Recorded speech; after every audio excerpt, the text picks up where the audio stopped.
बांग्लादेश में जो कुछ भी हुआ है उसको लेकर पड़ोसी देश के नाते चिंता होना, मैं इसको समझ सकता हूं।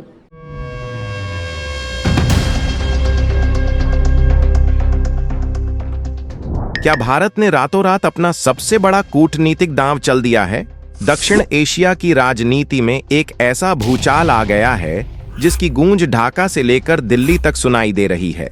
खबर है कि भारत सरकार ने अचानक बांग्लादेश को दिए जाने वाले 200 रेलवे कोच की विशाल डील को सस्पेंड कर दिया है। यह सिर्फ एक व्यापारिक डील का टूटना नहीं, बल्कि भारत का अब तक का सबसे कड़ा संदेश है कि वह अपनी राष्ट्रीय सुरक्षा और सम्मान से कोई समझौता नहीं करेगा। आखिर दशकों के सबसे भरोसेमंद दोस्त के साथ अचानक इतनी बड़ी दरार क्यों आ गई? क्या यह कोई बड़ी अंतर्राष्ट्रीय साजिश है या फिर बांग्लादेश के अंदर पनपता भारत विरोधी चेहरा? दिल थाम कर बैठिए, क्योंकि आज हम इस कूटनीतिक पलटवार के हर एक रहस्य से पर्दा उठाने वाले हैं।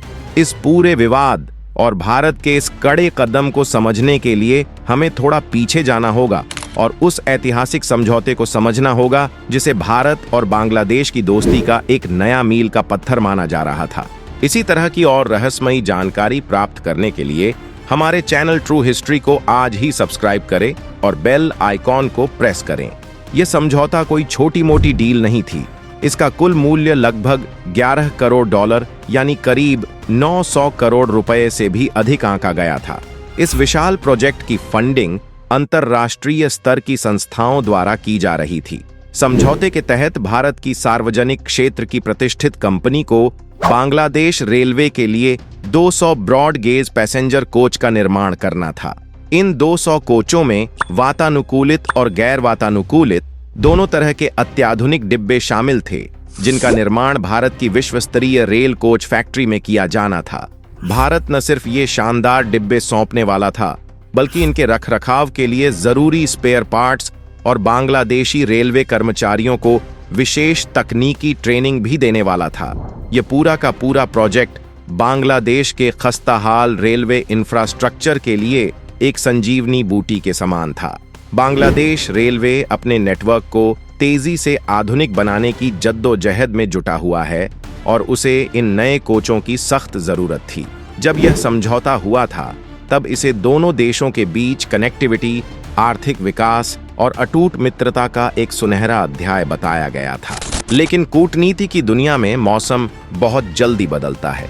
पिछले कुछ समय से ढाका और नई दिल्ली के बीच एक अजीब सी कूटनीतिक खामोशी और तनाव पनपने लगा था। यह तनाव रातों रात पैदा नहीं हुआ, बल्कि इसके पीछे कई भू राजनीतिक और आर्थिक कारण काम कर रहे थे। भारतीय कूटनीतिक हलकों में इस बात को लेकर गहरी चिंताएं व्यक्त की जा रही थीं कि बांग्लादेश धीरे धीरे भारत के धुर विरोधी चीन के रणनीतिक जाल में फंसता जा रहा है। चीन लगातार बांग्लादेश में भारी भरकम बुनियादी ढांचा परियोजनाओं में निवेश कर रहा है। वह बांग्लादेश को लुभाने के लिए रक्षा उपकरणों की सप्लाई से लेकर बंदरगाहों के विकास तक में अपनी दखलंदाजी बढ़ा रहा है। जल प्रबंधन और ऊर्जा प्रोजेक्ट्स में भी चीन की बढ़ती दिलचस्पी ने भारत की चिंताएं बढ़ा दी थीं। भारत, जो हमेशा से बांग्लादेश के विकास में एक सच्चे मित्र की तरह खड़ा रहा है, उसे ढाका का बीजिंग की तरफ यह झुकाव रास नहीं आ रहा था। कोई भी संप्रभु और शक्तिशाली देश अपने ही पड़ोस में किसी विरोधी शक्ति को असीमित रूप से मजबूत होते हुए नहीं देख सकता।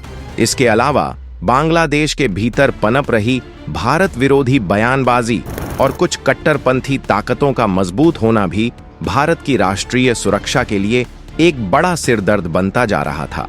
व्यापारिक बहिष्कार की छिटपुट अपीलों ने भी द्विपक्षीय संबंधों में कड़वाहट घोलने का काम किया था। सामरिक और रणनीतिक मुद्दों के अलावा आर्थिक मोर्चे पर भी दोनों देशों के बीच तनाव की लकीरें गहरी होती जा रही थीं। भारत की कुछ दिग्गज ऊर्जा कंपनियों द्वारा बांग्लादेश को की जा रही बिजली की सप्लाई का मुद्दा भी भारी विवादों में घिर गया था। कूटनीतिक सूत्रों के अनुसार बांग्लादेश पर भारतीय ऊर्जा कंपनियों का करोड़ों रुपए का भारी बकाया जमा हो गया था। आर्थिक संकट और विदेशी मुद्रा भंडार की कमी से जूझ रहे बांग्लादेश के लिए इस कर्ज को चुकाना मुश्किल हो रहा था। लेकिन भारत के व्यापारिक हितों को भी लंबे समय तक नजरअंदाज नहीं किया जा सकता था। जब एक तरफ व्यापारिक बकाये को लेकर टालमटोल की स्थिति बन रही हो, ढांचागत सुरक्षा पर सवाल खड़े हो रहे हों और दूसरी तरफ विदेशी ताकतों को कूटनीतिक आश्रय मिल रहा हो, तो नई दिल्ली के लिए मूक दर्शक बने रहना असंभव था। भारत को अपनी स्थिति स्पष्ट करने के लिए एक सख्त लकीर खींचनी ही थी और फिर वह रात आई जिसने इस पूरी कहानी को पलट कर रख दिया। दिल्ली के कूटनीतिक और प्रशासनिक गलियारों में हुई उच्च स्तरीय बैठकों के बाद अचानक यह कड़ा फैसला लिया गया कि जब तक बांग्लादेश अपनी कूटनीतिक स्थिति और भारत के प्रति अपनी प्रतिबद्धताओं को स्पष्ट रूप से सामने नहीं रखता, तब तक कोई भी बड़ा ढांचागत या परिवहन सहयोग आगे नहीं बढ़ाया जाएगा। इसी आक्रामक रणनीति के तहत 200 रेलवे कोच की इस करोड़ों की डील को तत्काल प्रभाव से होल्ड यानी अनिश्चित काल के लिए सस्पेंड कर दिया गया। भारत सरकार की ओर से यह एक बहुत ही नपातुल्ला लेकिन बेहद मारक फैसला था। कारखानों में जहां इन कोचों के निर्माण का काम जोरों पर चल रहा था, वहां अचानक काम रोक देने के निर्देश जारी कर दिए गए। जो प्रोटोटाइप कोच बनकर तैयार थे, उन्हें भी वहीं शेड में खड़ा कर दिया गया। यह फैसला इस बात का सीधा और अचूक प्रमाण था कि भारत अब किसी भी तरह की कूटनीतिक नरमी बरतने के मूड में नहीं है। अगर कोई देश भारत की दोस्ती और उसके संसाधनों का लाभ उठाना चाहता है, तो उसे भारत की संप्रभुता, सुरक्षा चिंताओं और कूटनीतिक हितों का पूरा सम्मान करना ही होगा। जैसे ही इस भारी भरकम निलंबन की खबर ढाका पहुंची, वहां के सरकारी महकमों और रेलवे मंत्रालय में भारी हड़कंप मच गया।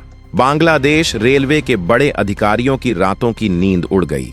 बांग्लादेश ने इन 200 कोचों के भरोसे अपने रेलवे नेटवर्क के विस्तार का पूरा ब्लूप्रिंट तैयार कर रखा था। नए रूट्स के उद्घाटन की योजनाएं बन चुकी थीं। टिकटों के राजस्व और परिवहन क्षमता को बढ़ाने के जो सुनहरे सपने बुने गए थे, वे अब ताश के पत्तों की तरह ढहते हुए नजर आ रहे थे। ढाका में तुरंत आपातकालीन बैठकें बुलाई गईं। बांग्लादेश सरकार के बड़े अधिकारी स्थिति को संभालने और डैमेज कंट्रोल करने की कोशिशों में जुट गए। वे बहुत अच्छी तरह से जानते थे कि अगर भारत ने सच में यह विशाल सप्लाई पूरी तरह रद्द कर दी, तो उनके लिए दुनिया के किसी अन्य देश से इतने कम समय में और इतने किफायती दाम पर बेहतरीन कोच मंगाना लगभग असंभव कार्य होगा। अन्य देशों से मंगवाए गए कोच न केवल बेहद महंगे पड़ेंगे, बल्कि उनकी गुणवत्ता और भौगोलिक अनुकूलता पर भी हमेशा सवाल उठते रहेंगे। भारत के कोच कीमत, गुणवत्ता और तकनीक के मामले में सर्वश्रेष्ठ माने जाते हैं। इस एक झटके ने बांग्लादेश के पूरे रेलवे आधुनिकीकरण के मिशन को कई साल पीछे धकेलने का काम कर दिया है। भारत का यह कदम केवल बांग्लादेश नहीं, बल्कि पूरे दक्षिण एशिया के लिए एक सख्त कूटनीतिक संदेश था।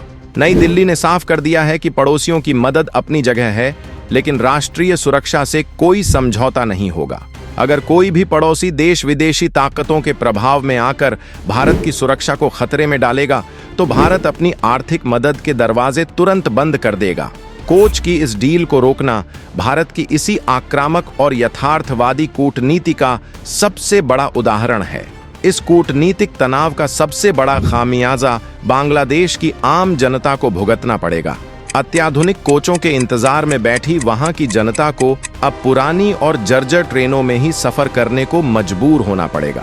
बिना किसी सैन्य कदम के भारत के सिर्फ एक प्रशासनिक फैसले ने ढाका की जड़ों को हिलाकर रख दिया है।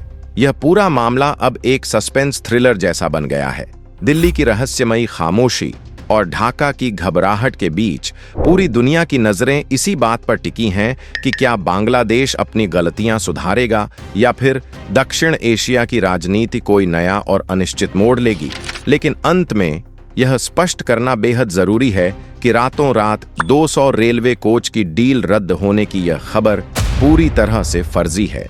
आधिकारिक तौर पर भारत सरकार या संबंधित कंपनियों ने इस समझौते को बिल्कुल भी निलंबित नहीं किया है। यह भारी भरकम दावा मात्र एक बेबुनियाद और मनगढ़ंत अफवाह है जिसकी कोई पुष्टि नहीं हुई है। अगर जानकारी पसंद आई हो तो वीडियो को लाइक, शेयर और चैनल को सब्सक्राइब जरूर करें। धन्यवाद। जय हिंद।